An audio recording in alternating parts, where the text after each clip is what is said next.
sommes sur la place des Nations aujourd'hui avec une opération qui s'appelle Underground Railroad, c'est ça? Alors en fait, c'est quelque chose qui m'est tombé dessus jeudi passé en regardant sur Internet, parce que je m'intéresse à différents sujets. J'essaie de me documenter notamment par rapport à la situation actuelle un peu surréaliste que nous vivons. Et puis, je suis tombé sur l'aspect du trafic d'enfants. Il semble que l'administration américaine est à fond dans le sens le trafic de personnes. C'est là que je suis tombé sur le site de l'opération Underground Railroad, que je ne connaissais pas du tout, et qui parlait de la journée du 30 juillet comme étant la journée contre le trafic de personnes, et qu'il dédiait spécifiquement ou spécialement aux enfants, parce qu'eux s'occupent surtout d'enfants. Alors c'est comme ça que j'ai vu que cette journée existait en fait depuis 2014, donc on était à la 7e, et que je n'en avais jamais entendu parler. Et je me suis dit, mais est-ce qu'il ne faudrait pas quand même se bouger un peu, parce que c'est quand même un sujet extrêmement important.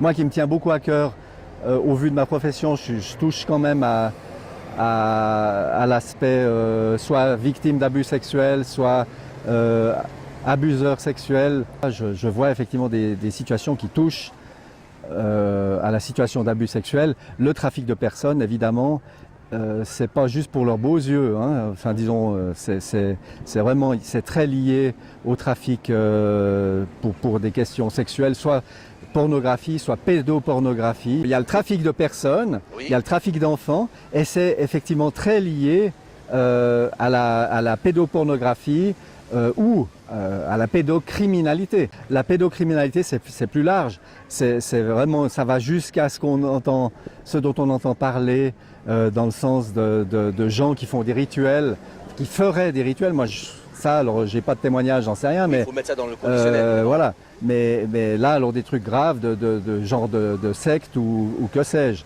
Mais ce que les patients rapportent de ce qu'ils voient, de ce qu'ils ont soit téléchargé, pour lequel ils sont punis d'ailleurs, c'est pas de cet ordre-là. Ça, c'est la pédopornographie de réseau, de sectes. Ça, j'en ai pas des témoignages directs, mais on en entend de plus en plus parler actuellement.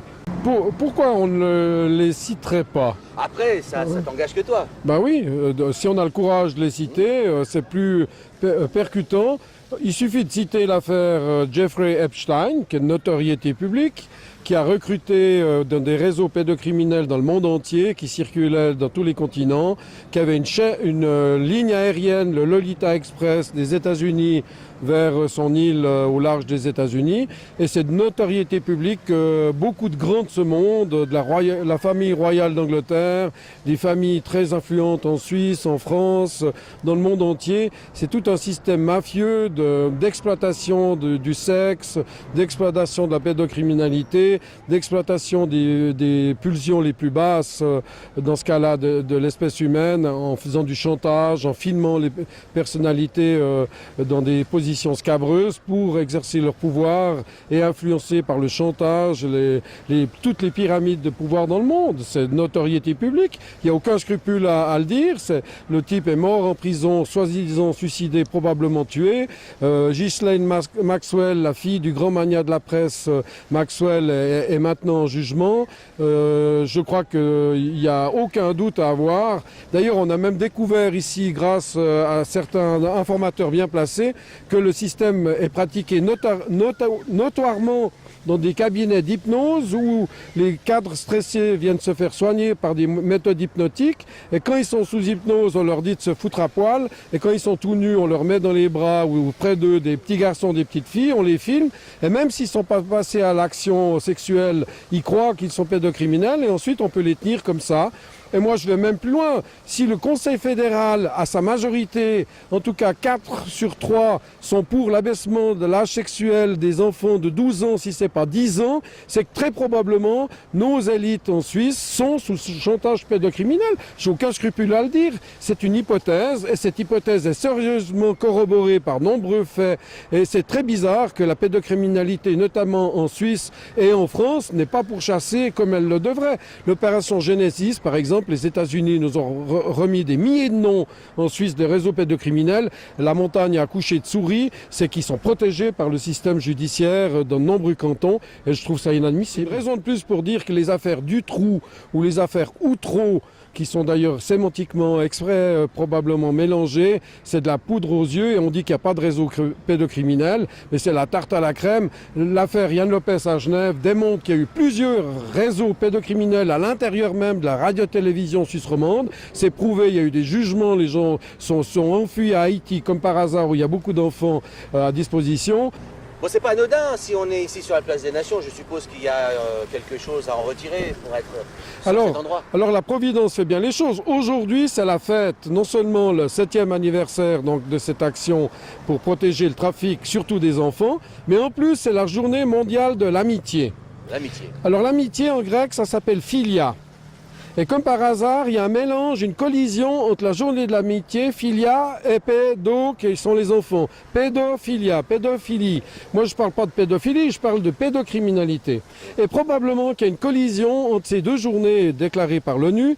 Et peut-être, ça c'est une hypothèse de travail qui mérite enquête, comme d'autres méritent enquête. Vous savez que le procureur général de la Confédération, Michael Lauber, a démissionné hier soir, il a donné sa démission hier soir, il finit son travail à la fin du mois d'août, il est en vacances maintenant, mais on sait très bien qu'il y a des réseaux pédocriminels aussi en Suisse et probablement Michael Lauber était au courant de réseaux pédocriminels et probablement qu'en Suisse il y a ces réseaux de pédocriminalité par cabinet d'hypnose, tant masculine que féminine, et probablement qu'il y a des cadres à très haut niveau, bancaires, d'assurance, militaires, postes, dans toutes les institutions, y compris les églises, il y a des réseaux pédocriminels et probablement que la démission est liée notamment à l'affaire de Nicole Junkermann qui est impliquée dans les scandales de la FIFA. Il y a plus de 20 procédures actuellement de corruption dans la FIFA.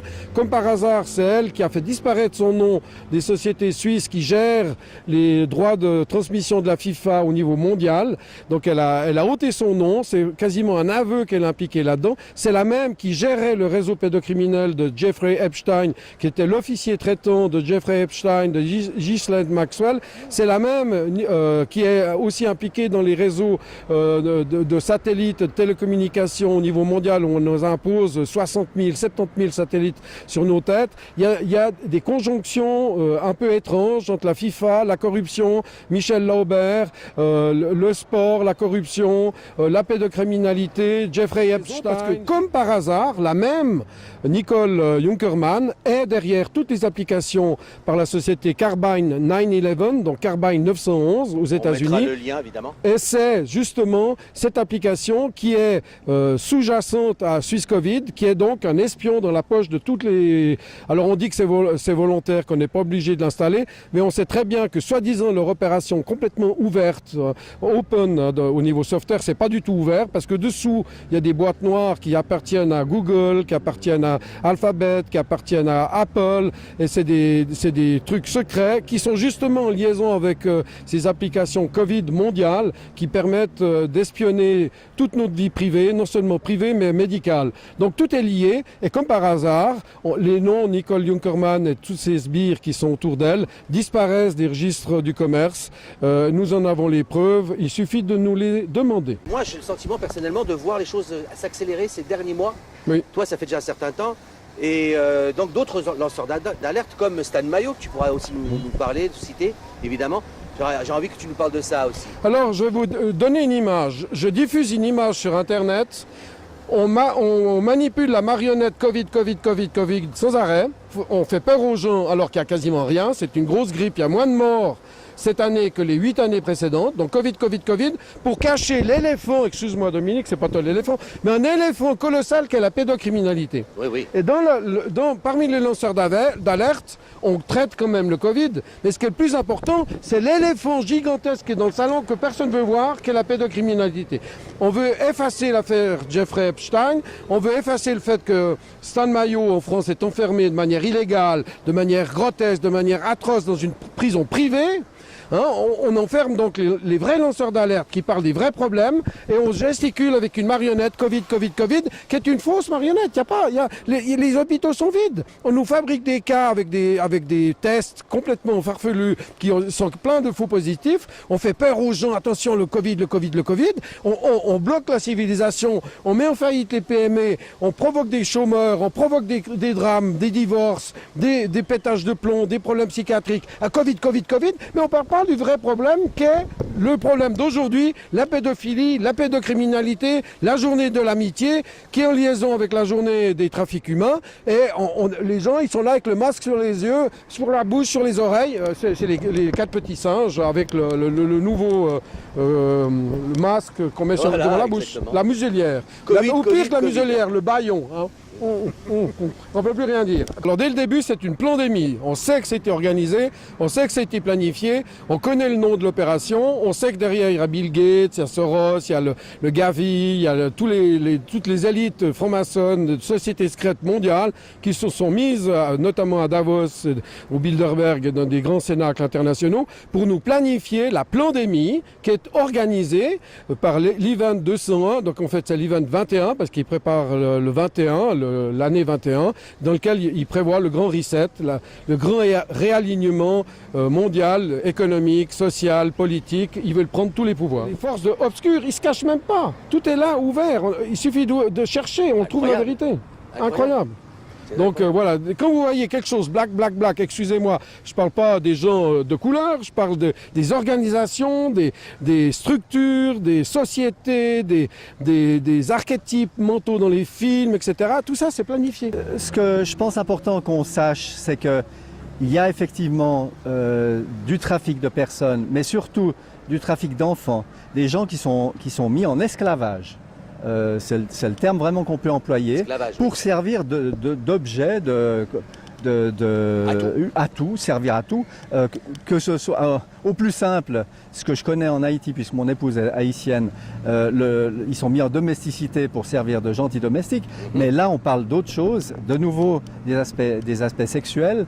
Et puis il faut savoir quand même qu'avec l'histoire de cette pandémie, d'après ce que disent les gens de l'opération Underground Railroad, il y a eu une explosion du trafic de personnes, du trafic d'enfants, parce que les enfants sont laissés à eux-mêmes. Évidemment, ils sont sur des tablettes, sur des téléphones et autres, et ils sont la proie beaucoup plus facile des prédateurs. Et donc il y a eu apparemment une explosion de ce trafic avec le confinement. Alors moi j'en sais rien personnellement, mais c'est ce que j'ai pu voir. Et donc avec aussi quand même des enlèvements apparemment. Alors cette opération, ils ont sauvé, ça fait donc depuis 2013 que ça a été fondé. Et il a été touché par l'histoire d'un père qui avait perdu son fils de 3-4 ans, qui avait été enlevé et qui avait écrit sur Internet. Et il a connu cette histoire et il en était très touché. Il a rencontré ce père et il lui a promis qu'il libérerait son fils. Mais quand il est retourné aux États-Unis, eh bien son chef lui a dit « Écoute, c'est pas dans notre juridiction, on peut rien faire. Haïti, c'est pas les États-Unis. » Et ce qui fait qu'il a décidé de fonder cette association, donc Opération Underground Railroad, pour pouvoir honorer sa promesse. C'est en 2013. Ils ont réussi à retrouver le petit garçon en l'occurrence. Ouais. Si vous allez sur le site internet, vous verrez le témoignage. Et depuis lors, ils ont sauvé 3800 enfants. C'est ce qu'ils indiquent. Là, je vois Opération 2019. Je ne sais pas si on arrive à le montrer à la caméra. Oui, il y a plein d'opérations. Un échantillon de sauvetage et des missions qui ont été achevées et en cours actuellement. Je vais essayer de vous le montrer. Voilà, c'est quand même pas rien, quoi. La rive ouverte du Cambodge, 4 sauvés, 2 arrêtés. Opération 1000 agro-républicaine dominicaine, 1 sauvé, 0 arrêté. Opération Toussaint à Haïti, 6 sauvés, 12 arrêtés. Ça fait quand même son fruit là-bas. À Nagar en Inde, 2 sauvés, 2 arrêtés. Et on sait combien l'Inde, c'est chaud là-bas. Et puis voilà, les gens voient sur cette liste qui n'est qu'une petite liste apparemment. Pour faire connaître et puis faire connaître aussi le fait qu'il y a du trafic de personnes et qu'il s'agit qu'on y mette un terme. Du trafic de Trafic de personnes, trafic d'enfants, et qu'il s'agit vraiment qu'on y mette un terme et qu'on arrête de plaisanter à ce sujet. Personnellement, j'ai vraiment l'impression dans mon travail qu'on s'attaque, si on veut, aux petits dealers ou aux consommateurs. Mais ceux qui fabriquent les films, ceux qui trafiquent vraiment avec les enfants, ceux-là ne sont jamais inquiétés. Et ça commence à me révolter. Parce que quand je vois mes patients, alors on nous fait croire qu'on s'occupe du problème, on les met en prison, des grands-pères qui ont touché leur petite fille, oui, je ne vais pas le banaliser, mais on les met en prison, parfois pendant plusieurs années. Mais par contre, les dealers, ceux qui fabriquent les films, ceux qui trafiquent vraiment les enfants, aussi apparemment pour prendre des organes, hein. Il y a du trafic. Oui, il y a ça aussi, oui. Oui. Eh bien là, j'ai pas l'impression qu'il y a beaucoup d'opérations. Enfin, si maintenant aux États-Unis, avec Trump, il semble que ça bouge vraiment. Et j'espère que ça va contribuer à y mettre vraiment un terme et que toutes nos autorités, tous les gens qui ont un pouvoir là-dessus, le prennent au sérieux. J'ai envie de dire, comment se fait-il que cette journée qui a été décidée à l'ONU, alors en partie à Genève, peut-être à New York, j'en sais rien, c'est il y a une semaine que j'en entends parler. Comment ça se fait?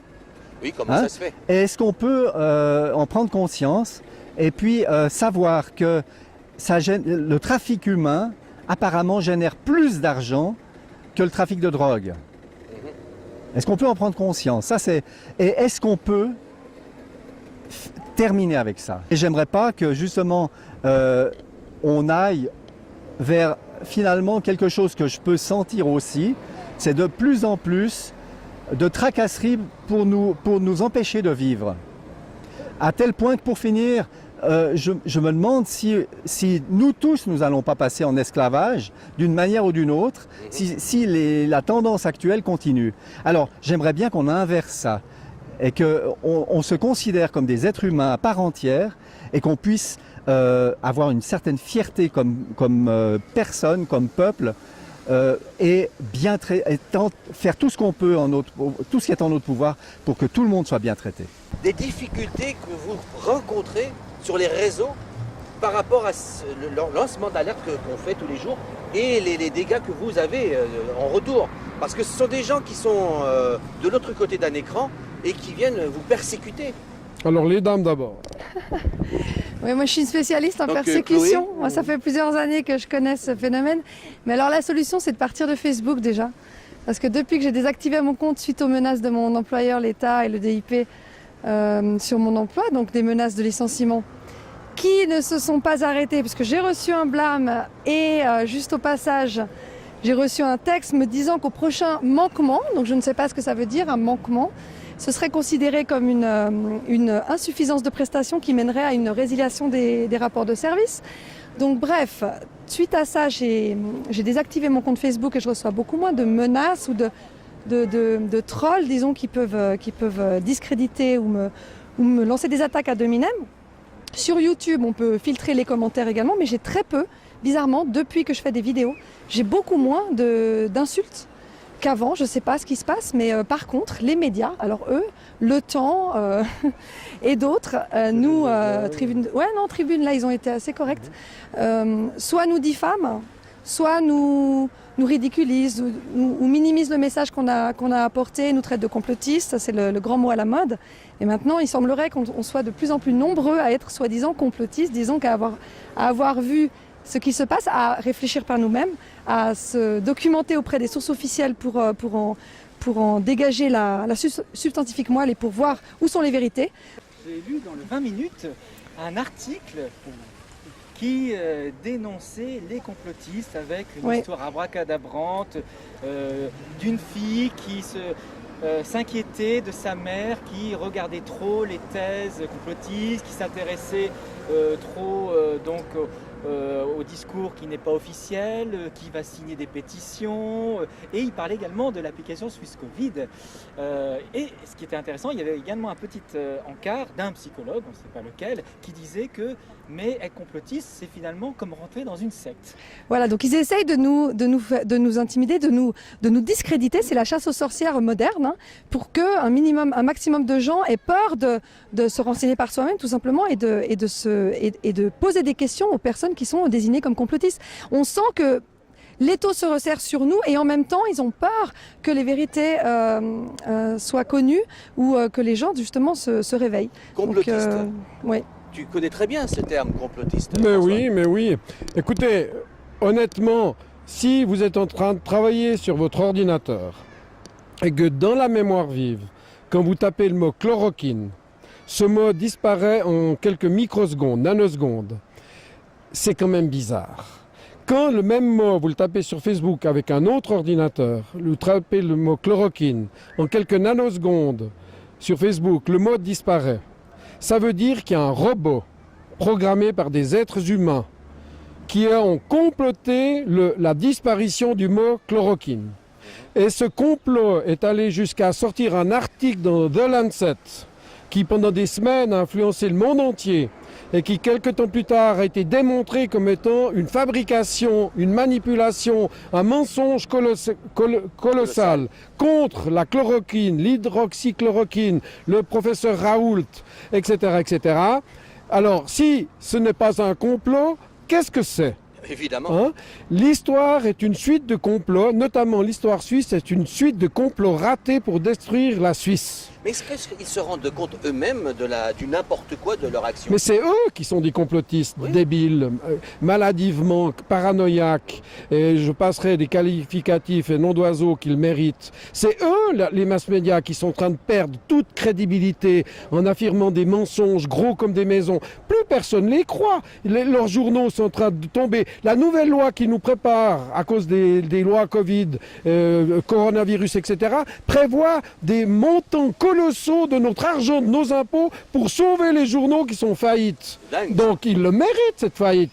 Loin du bal. Et je suis content qu'il y ait des mamans et des papas qui cherchent la vérité sur Internet et que leurs enfants constatent que les parents ne croient plus ni la télévision, ni la radio, ni les gros journaux, ni les mass-médias qui doivent être sauvés par des subventions étatiques dans le monde entier. Tant mieux, du balai, loin du bal. Exactement. En même temps, si les subventions viennent du pouvoir, des centres de pouvoir et des personnes qui ont beaucoup d'argent, comme Daniel Kretinsky qui a racheté une partie du Monde, qui a acheté le groupe Ringier, qui d'ailleurs qui est le patron du Temps d'ailleurs, hein.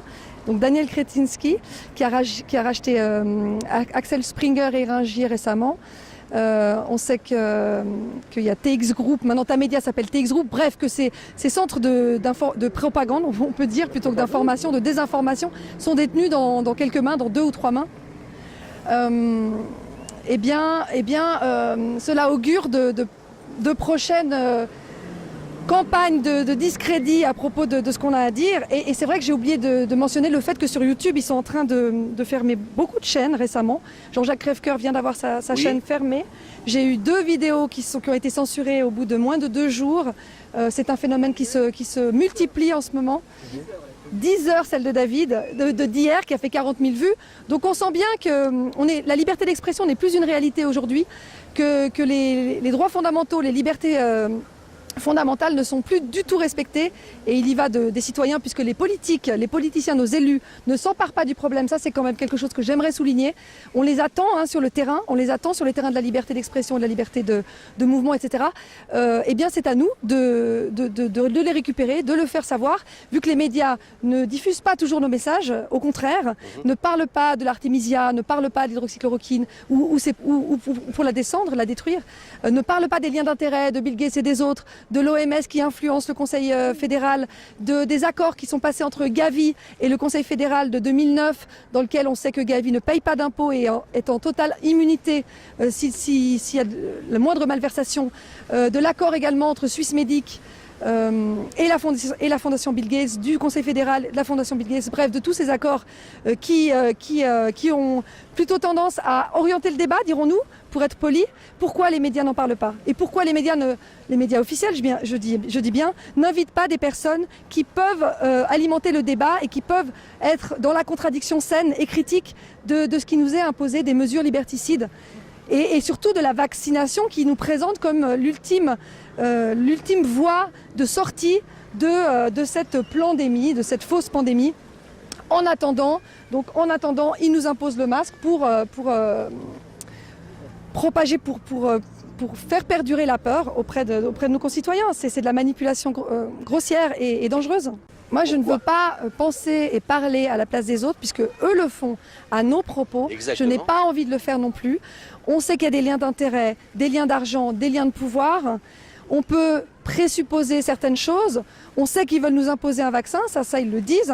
Bill Gates a même dit qu'il allait verser 40 milliards pour la découverte d'un vaccin contre le coronavirus, à savoir qu'il y a trois laboratoires en ce moment qui sont sur le... Enfin, il y a une centaine, mais disons que les 3 laboratoires principaux, Moderna, Inovio et AstraZeneca, sont tous les 3 financés par Bill Gates et que tous les 3 préparent des vaccins basés sur le forçage génétique avec de l'ADN ou de l'ARN qui donc ont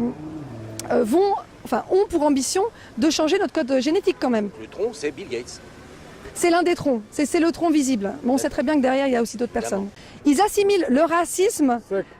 Ah oui, les sectes, c'est vrai. Ça, c'est revenu à la mode, parce que ça faisait un moment qu'on n'en avait pas entendu parler. J'ai même entendu de l'homophobie. Alors, je ne vois pas le rapport. Moi non plus. De nouveau, c'est des termes qui sont associés alors qu'il n'y a aucune espèce de rapport entre tout ça. C'est des amalgames qui sont faits gratuitement pour nous discréditer aux yeux du grand public qui ne s'est pas renseigné. C'est comme ça qu'ils réussissent à faire taire les voix dissidentes. C'est incroyable. Incroyable. Parce qu'en fait, la recette est connue et bien appliquée. La situation à l'inverse. Exactement. C'est ça. Souvent ces médias ou même les personnes qui veulent nous discréditer nous accusent de ce que eux font. Et ça, c'est très classique. Un pédocriminel va accuser Yann Lopez de l'être aussi. Et on inverse toujours les rôles. Stan Mayo aussi. Voilà, c'est ça. Bon, il y a certains habitués de la chaîne Agora TV News qui me connaissent déjà depuis un certain temps. J'aimerais d'abord amener 2 confirmations de ce qui a été dit tout à l'heure. Donc en fait, quand le législateur fédéral a révisé le code pénal, ils ont admis que la majorité sexuelle, c'est en Suisse 12 ans. Et ça, c'est depuis plusieurs années. Je ne veux pas dire une fausse date, mais ça fait très très longtemps que ça existe déjà. Maintenant, ils veulent éduquer les enfants dès le plus jeune âge à se toucher, à se masturber, à même plus jouer au docteur comme nous on faisait si on l'a eu fait. Mais je veux dire, c'est carrément le niveau d'en dessus. Donc c'est complètement aberrant. Concernant Mark Zuckerberg, donc sauf erreur, c'est aujourd'hui, j'ai lu un article, sauf erreur, c'est la Tribune de Genève, puisque j'ai encore pas lu le maire d'il y a 20 minutes. Il a dit que tout article disant que l'hydroxychloroquine servait à soigner le Covid serait systématiquement effacé des réseaux Facebook et autres. Incroyable. Incroyable. Alors qu'il y a des tas de médecins, même en Suisse, on a quand même on a des pontes, on a vraiment des gens qui disent qu'on a soigné des gens, on a sauvé des vies. Mais il ne faut pas le faire après quand c'est trop tard et que ça devient négatif, mais il faut l'utiliser au bon moment. J'ai été faire ma petite enquête dans les pharmacies françaises et suisses. Donc en France, je lui ai demandé est-ce qu'on peut se procurer, est-ce qu'on peut avoir de l'hydroxychloroquine pour soigner le Covid? Interdit. Interdit. Pour les autres maladies, le lupus et d'autres maladies, c'est ok, mais pour le Covid-19, impossible. Pareil, donc en Suisse, hier j'ai encore été dans une pharmacie là où on même avec les une pas possible, c'est interdit. Ils ont reçu un message, ils ont reçu une directive qui les empêche de donner, de vendre de l'hydroxychloroquine pour le Covid. Ça vient d'Agnès Buzyn, si je ne m'abuse. Oui, alors jolie allitération. Oui, ça c'est français. Agnès Buzyn, si je ne m'abuse. Oui, effectivement, c'était la responsable en chef. Et maintenant, elle a été remplacée par Olivier Véran qui continue le travail. Mais le 13 janvier en France, interdiction de vendre un médicament qui existe depuis 70 ans et qui soigne et qui guérit notamment du paludisme et d'autres pathologies, sans prescription en France, prescription en Suisse, mais maintenant interdit à la vente. Incroyable.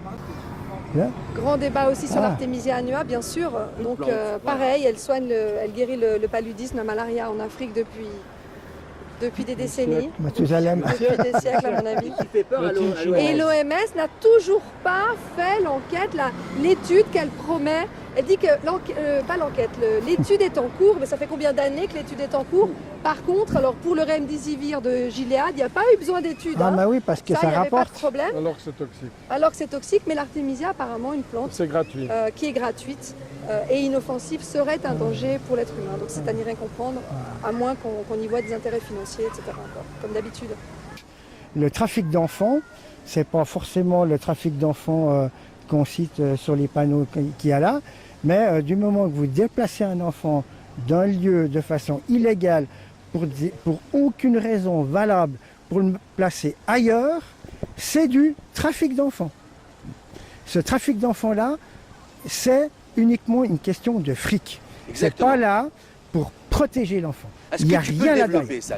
Alors, parce que je vais ça serait développer. bien de dire à nos spectateurs comment ça fonctionne. Je m'adresse ces systèmes pécuniaires. Alors, je m'adresse aux collaborateurs du SPMI, monsieur Manolo Caviezel, qui en fait tire toutes les ficelles, nous a écrit l'autre jour, parce qu'on a demandé à avoir un entretien, mais ils ne répondent pas sur les questions qu'on pose.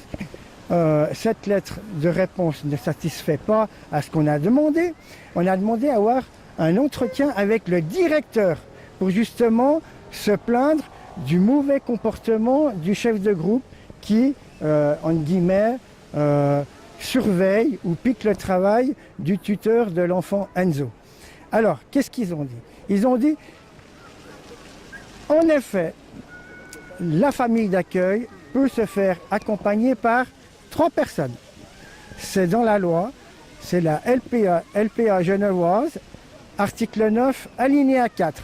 Mais M. Mano Caviezel, qui répète les mêmes conneries que le directeur, dit « Ah, mais si c'est des gens qu'on voit sur les réseaux sociaux qui attaquent de manière virulente le SPMI, alors que nous, on ne fait que de faire respecter le droit des familles, entre autres, dans le cas précis, de la famille d'accueil, respectivement l'article 300 du Code civil, qui dit que les familles d'accueil sont compétentes pour le choix de l'école de l'enfant à qui on leur a confié la garde.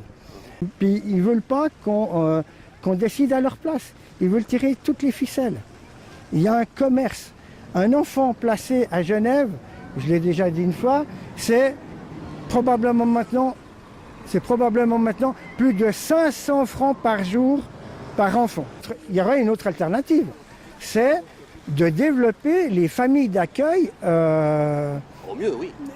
des vraies familles. La grand-mère, par exemple. Non, des familles qui ont déjà des enfants légitimes, qui vivent, et puis on vient rajouter un enfant qui vient de l'extérieur. Et ça coûte très bon marché. Ça. Mais non, ça fait pas tourner la machine. Oui, donc on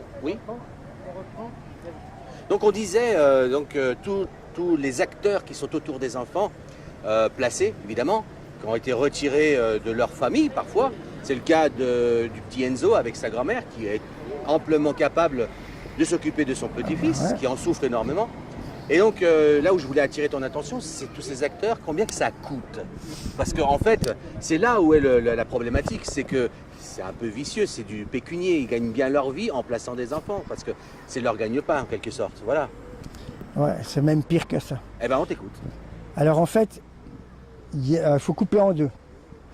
Il y a la partie purement foyer professionnel, c'est-à-dire que là, vous avez un directeur, vous avez des éducateurs, vous avez un cuisinier, une lavandière, un jardinier, des secrétaires, etc. Ça, théoriquement, ça devrait coûter environ 500 francs par jour, par enfant. Puisqu'on est là pour se plaindre qu'un des collaborateurs, respectivement un chef de groupe, ignore totalement la loi, respectivement les droits de la famille d'accueil, entre autres la grand-mère de Enzo, le fameux article 300 qui dit que c'est la famille d'accueil qui connaît le mieux l'enfant puisqu'il vit avec. Le tuteur, lui, c'est le niveau d'en dessus. Lui, c'est plus l'aspect juridique. Si jamais une fois il y a une intervention grave, etc., c'est lui. Ça, on ne veut pas retirer ce droit du tuteur. Mais du moment qu'un tuteur a délégué le service placeur, le SPMI, pour placer l'enfant dans une famille, c'est la famille d'accueil qui hérite des droits de choisir l'école pour l'enfant. Voire même de déménager, le tuteur n'a pas son mot à dire.